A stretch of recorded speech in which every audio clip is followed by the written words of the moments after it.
Ibig kong sabihin, pagsapit po ng 80 years old, 85 years old, 90 years old, 95 years old, ay makakatanggap na po ng 25,000 ang ating mga senior citizens.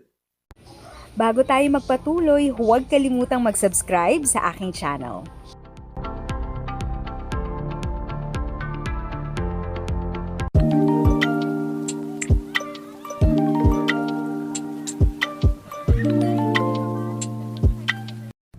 Magandang araw sa ating mga viewers at senior citizen.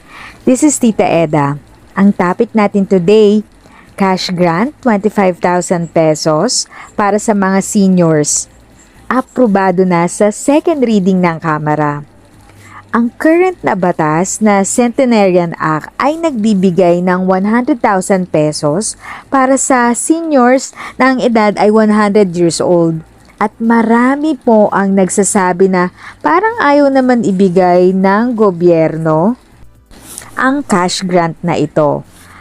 Kaya si Representative Ordonez ay present na gawing batas at babaan ang edad na mabibigyan ng cash grant at gawin itong 80 years old at mabibigyan ng 25,000 pesos.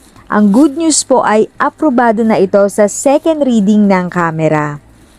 Atin pong panoorin ang pag-approve na ginawa sa Kongreso.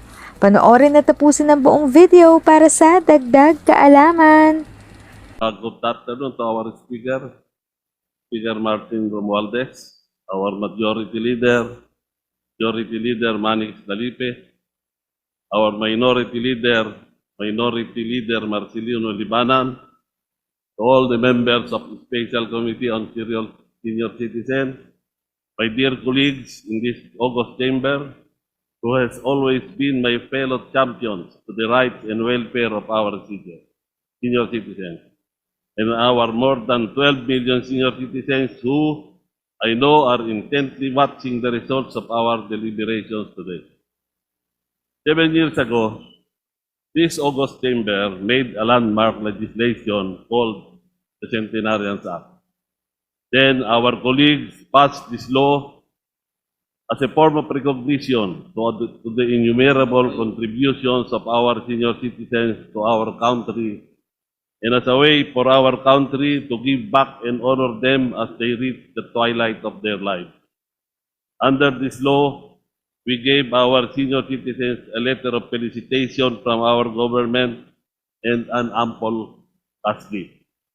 Ang cash gift po na ito ay para mabigyan natin ng kaunting tulong ang ating mga centenarian na makapag-celebrate kahit kaunti kasama ang kanilang mga anak at mga apo pagdating nila ng 100 taong gulang at maging kaunting pandagdag sa kanilang pang-araw-araw na gastusin.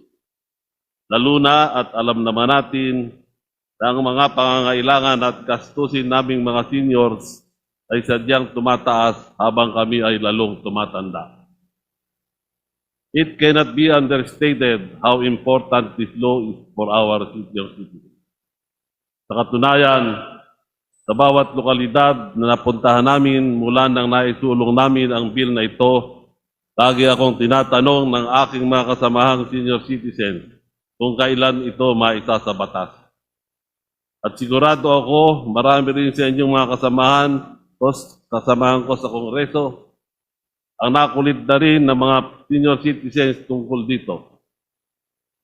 The reason for this is because our economic situation, coupled with the pandemic, has shown us, senior citizens, that while we would love to become centenarians, not all of us are privileged enough to become one.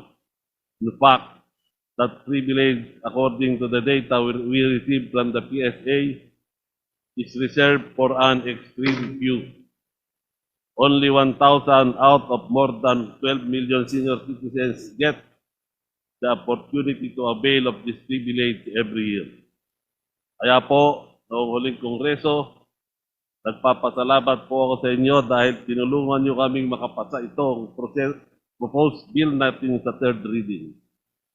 Sa kasamaang palad po, Dahil sa kakulangan ng oras na ito ay ma-deliberate, hindi ito naipasa sa Senado. Kaya po, I am standing here before you again upang hingiin ulit ang inyong taus-pusong suporta at tulong para ipaglaban ang pangarap na ito ng ating 12 milyong senior citizens. Ang maipasa ito ng ating kapulungan ang batas na magpapalawak ng centenarial gift para maiakyat natin agad sa Senado sa lalong madaling panahon para po hindi ulit tayo mamroblema sa oras para maisagawa itong batas. The dream of our bill to expand the Centenarian Gift Act is simple. We simply wish to widen the coverage of our centenarian gift by giving each and every one of our senior citizens who reaches the age of 80 in the amount of 25,000 pesos and every 5 years thereafter. Ibig pong sabihin, pagsapit po ng 80 years old, 85 years old, 90 years old, 95 years old, ay makakatanggap na po ng 25,000 ng ating mga senior citizens. Bukod po dito, pagdating nila sa edad na 101, bibigyan pa po natin sila ng bonus na 1 milyong piso.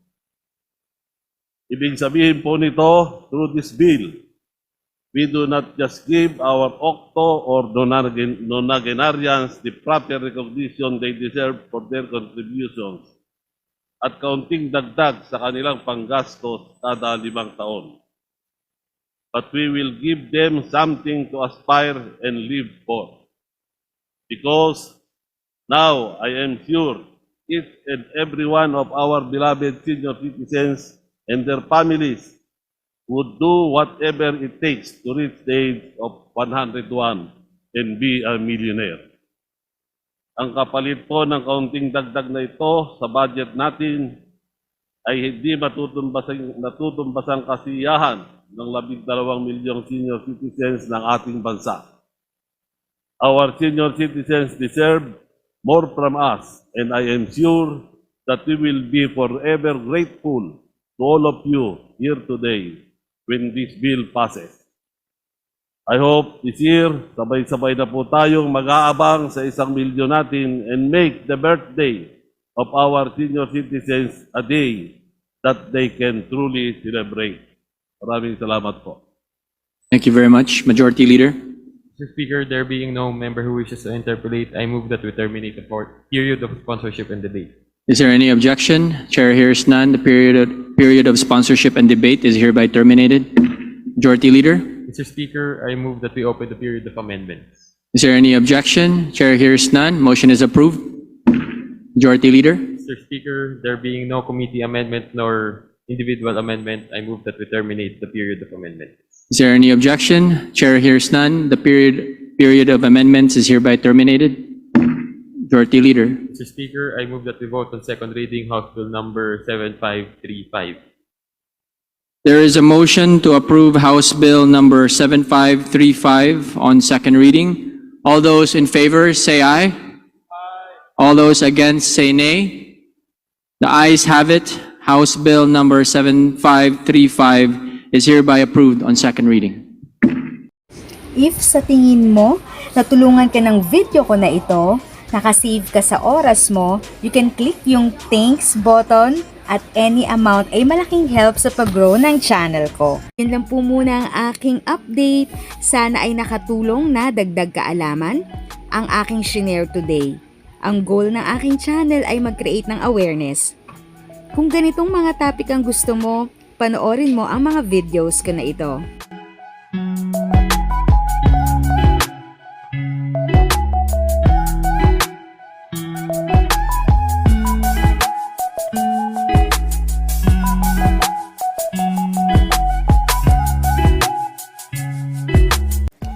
Thanks for watching! Kung may kapamilya, kaibigan o kakilala sa tingin mo ay magiging interesado sa video, please share or tag sila sa comment section. At syempre, if nagustuhan mo ang video, i-like mo na ito at subscribe ka na din. As always, feel free to write your questions, comments, and opinions respectfully. And continue to be a blessing and stay safe.